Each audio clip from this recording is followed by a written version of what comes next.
Salve, salve galera! Um prazer mais uma vez estar na companhia de vocês. Sou o professor Jefferson Fiel, professor de matemática, um dos professores de matemática, né galera? Como a gente já havia trabalhado na primeira aula, o assunto razão e proporção, né? Então a frente que eu trabalho é a frente de álgebra. E a aula de hoje nós preparamos aí alguns exercícios que já foram cobrados no Enem, que estão associados ao assunto da nossa primeira aula, que é razão e proporção. Então nós temos agora uma oportunidade de praticar aqueles conceitos e aquelas propriedades que nós trabalhamos na aula 1. Então eu peço, se você não assistiu a aula 1, dá uma pausa no vídeo, vai lá, assiste a aula 1, para você dar continuidade, dar sequência ao estudo, porque senão não vai virar, você vai precisar de alguns conceitos, tranquilo? Beleza? Então vem comigo. O que nós preparamos para a aula de hoje, galera? Vamos continuar com o assunto razão e proporção e vamos trabalhar resolução de exercícios do Enem, exercícios propostos, mas do Enem, beleza?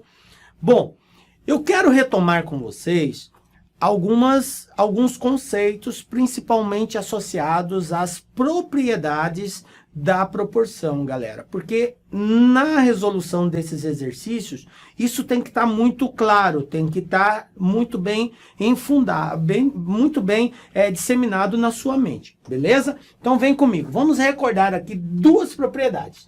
A primeira é a propriedade fundamental da proporção. Lembra? Fala para mim qual que é ela. Quero ouvir aqui, não estou ouvindo, galera. Ah, isso mesmo. Professor, produto dos meios igual ao produto dos extremos. Ah, multiplicação cruzada. Beleza, galera. Então é isso. É essa primeira aqui, tá? Quando que eu aplico isso, professor? Comigo. Toda vez que você tiver uma razão igual a outra razão. Então, observe que nós falamos que razão é uma coisa dividido pela outra.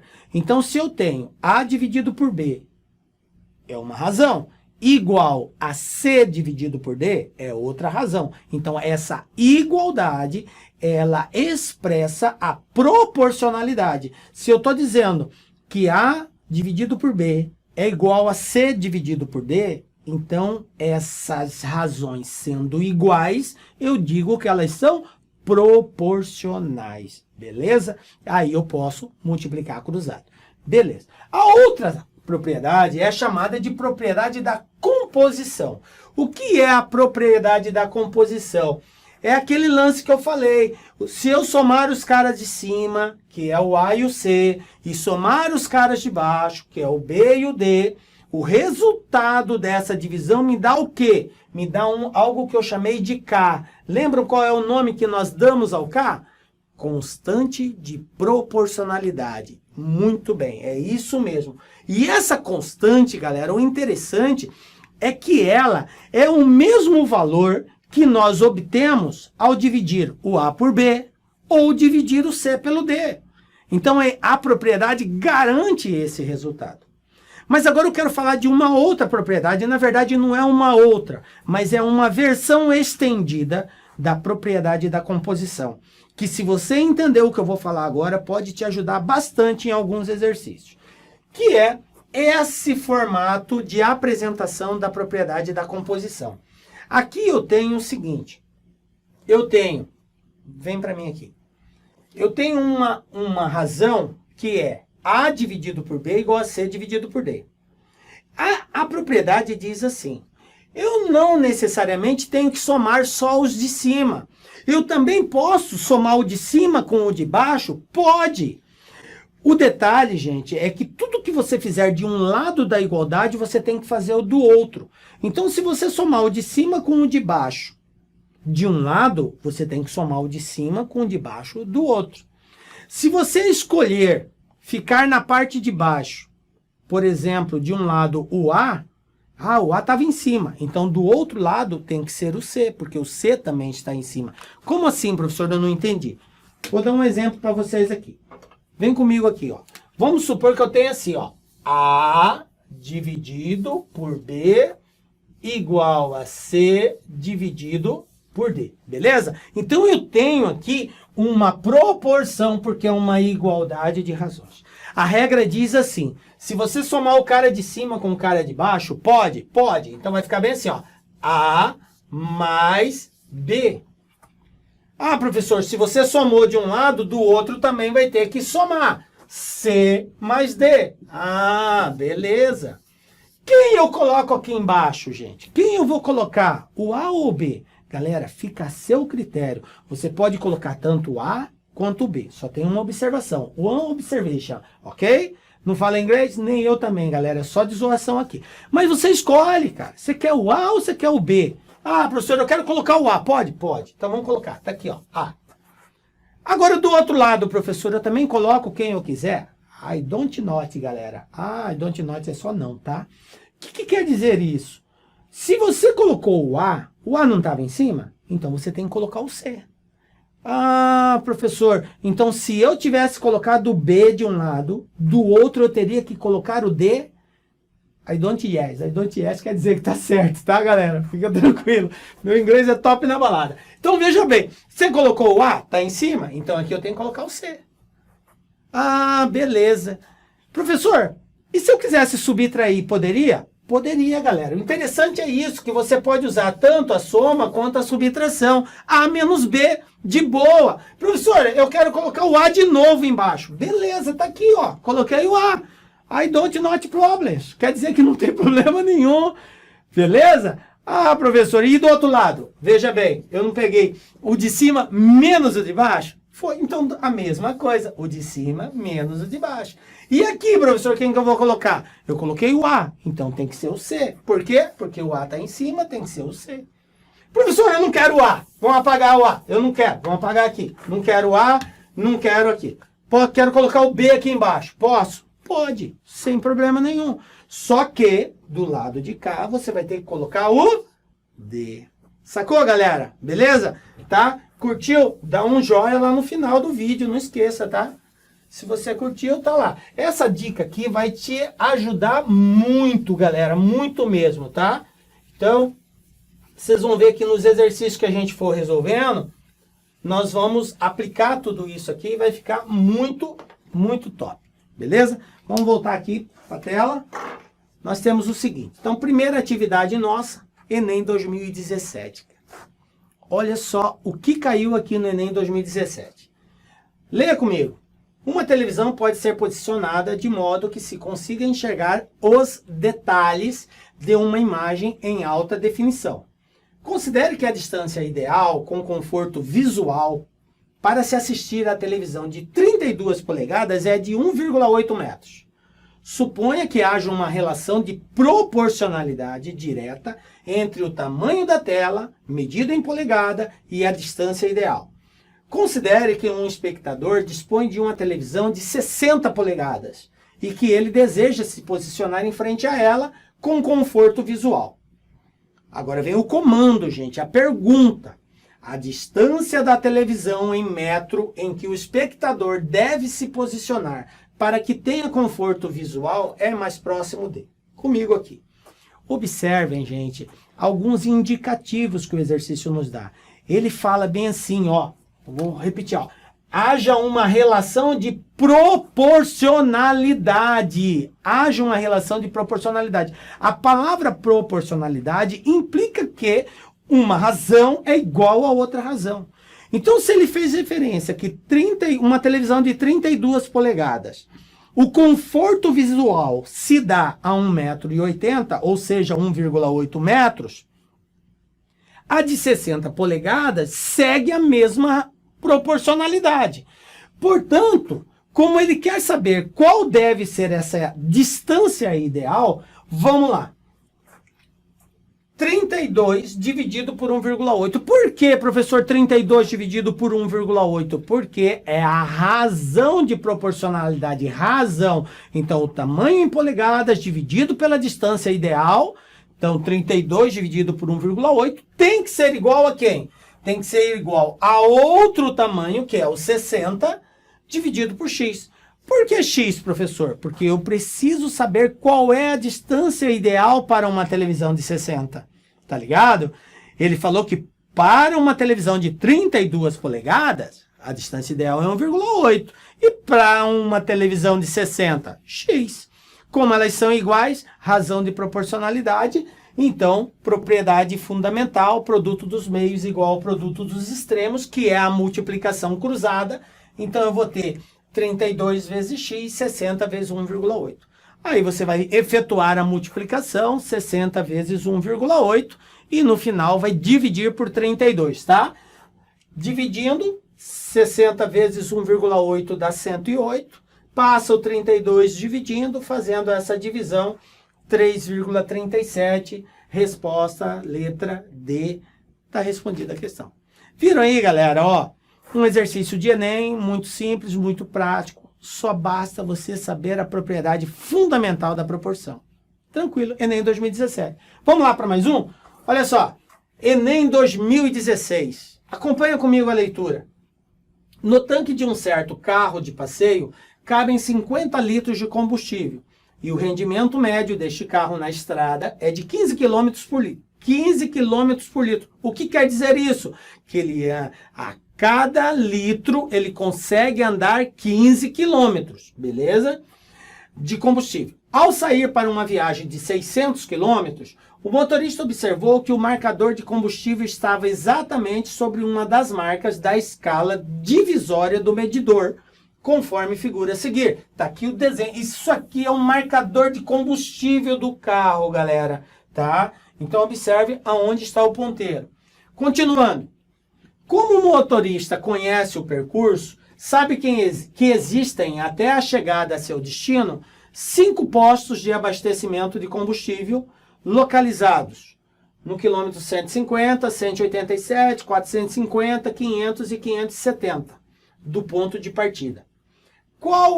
Agora é o comando, gente. Olha a pergunta. Qual a máxima distância em quilômetro que poderá percorrer até ser necessário reabastecer o veículo de modo a não ficar sem combustível na estrada? Vem para mim. Gente, comando, pergunta. Qual a máxima distância que ele vai conseguir percorrer sem ficar sem combustível? Ah, professor, ele consegue andar 400 quilômetros. Beleza, mas vai ter posto no quilômetro 400? Não, o posto está no quilômetro 350. Então, ele vai ter que parar para abastecer no 350. Porque se ele continuar, ele vai ficar sem combustível. Não dá para chegar no próximo posto. Então, foi aí que muita gente se deu mal nessa questão. Entender o comando, entender a pergunta é fundamental para a gente conseguir chegar numa resposta legal, bacana e correta, tá? Então, lembre-se, o máximo que ele pode ir sem ficar sem combustível, tá? Bom, então vamos lá. Trouxe para cá o marcador de combustível. Como que eu vou fazer essa questão? Uma das formas de fazer, existem várias, uma delas, que é a que eu vou trabalhar com vocês aqui, é a ideia de fração. E a gente vai ter uma aula específica também sobre fração, tá, gente? Num outro momento nós vamos trabalhar essa ideia. Conta comigo quantos ponteirinhos eu tenho aqui, ó. Começando, né, do zero aqui, que seria tanque vazio, né? Eu tenho 1, 2, 3, 4, 5, 6, 7, 8. Então eu tenho 8 ponteiros menores distribuídos nesse marcador. Tranquilo?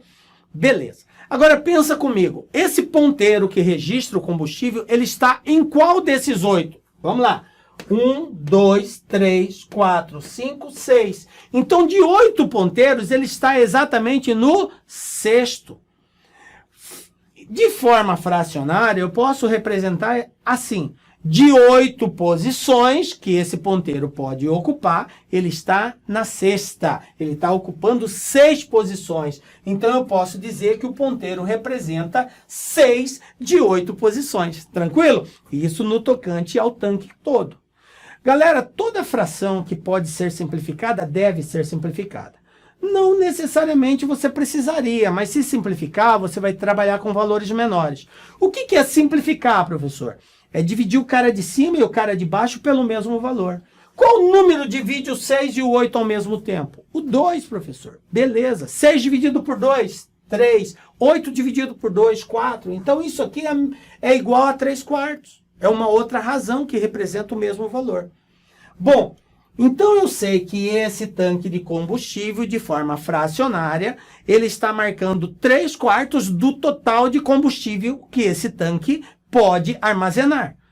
Eu sei quanto esse tanque pode armazenar? Sei, o exercício falou lá no início. A capacidade total do tanque é 50 litros. Bom, se é 50 e eu tenho só 3/4, então quanto que eu consigo andar? É a primeira coisa que você precisa saber. Com esse combustível, qual a distância que esse veículo consegue andar? Professor, eu não entendi esse raciocínio. Vamos trabalhar com valores menores. O exercício falou que o veículo tem uma autonomia de 15 km por litro. Quer dizer que com 1 litro ele anda 15 km. Com 2 litros ele vai andar quanto? 30 km. Com 3 litros, 3 vezes 15, 45. Com 4 litros, 4 vezes 15, 60. Com 10 litros, 10 vezes 15, 150. Então, observe que para cada 1 litro, ele consegue andar 15 km. Como ele tem 3/4 do total de combustível, ou seja, ele tem 3/4 de 50 litros, porque a capacidade total é 50.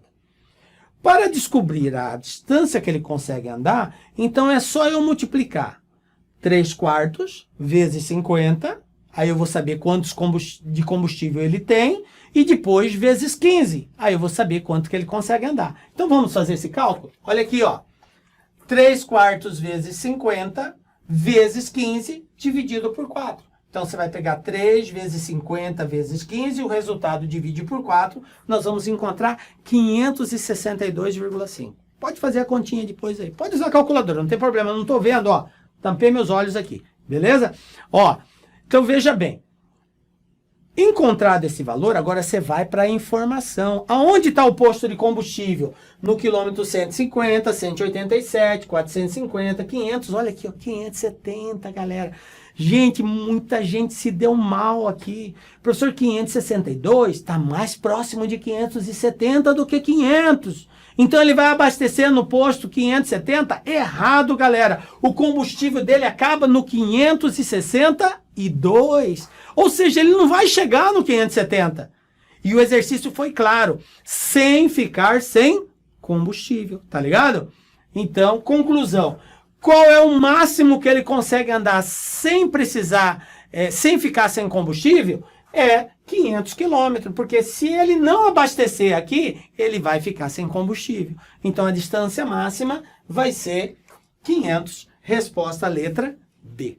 Tranquilo? Viram que não é um exercício assim que cobra muitas habilidades, mas a principal aqui chama-se interpretação textual. E nós vamos trabalhar muito isso, galera. Colocar vocês para pensar. O aluno que não pensa, não basta ser bom de cálculo. Ah, eu sei multiplicar, dividir. Mas se você não sabe pensar, não sabe interpretar, né? Fazer sem atingir aquilo que o exercício pede, não adianta nada. Beleza? Então, mais um aqui, ó. Enem 2016. Comigo na tela, ó. 5 marcas de pão integral apresentam as seguintes concentrações de fibras. Gente, vem comigo aqui. Concentração de fibra. Outra situação, porque o aluno lê muito rápido o exercício e não se atém a detalhes. O que quer dizer concentração de fibra? Eu sei que se perguntasse de uma forma assim, direta, você fica meio bugado mesmo, professor. Eu não sei o que é concentração de fibra. Mas observe que o exercício explicou para você. Ele deixou claro entre parênteses. Olha aqui, ó. Massa de fibra por massa de pão. Lembram da linguagem matemática que nós usamos? Uma coisa por outra, A por B. O que é A por B? Quer dizer A dividido por B. Tá ligado? Então, se ele fala massa de fibra por massa de pão, quer dizer massa de fibra dividido por massa de pão. Tá? Isso é a concentração. Aí ele deu aqui 5 marcas de massa, né? De pão integral, A, B, C e D, e deu a concentração de fibra e deu a massa do pão também, de todos eles aqui.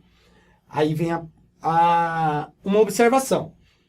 recomenda-se a ingestão do pão que possui a maior concentração de fibras. Galera, aqui comigo.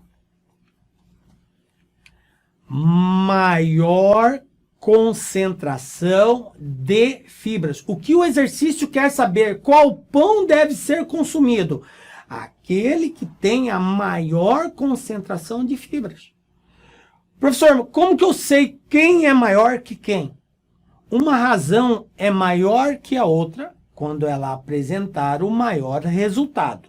Então, se eu divido um A por B e divido C por D, aquele que der o resultado maior é a maior concentração, ok?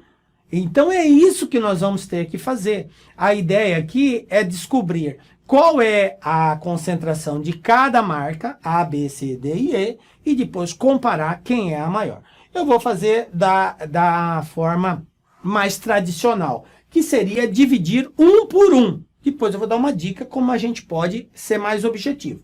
Mas basicamente o que você vai ter que fazer? Dividir o total de fibras pela massa do pão. Ou seja, qual é a concentração do A? 2 de gramas dividido por 50, que dá 0,040.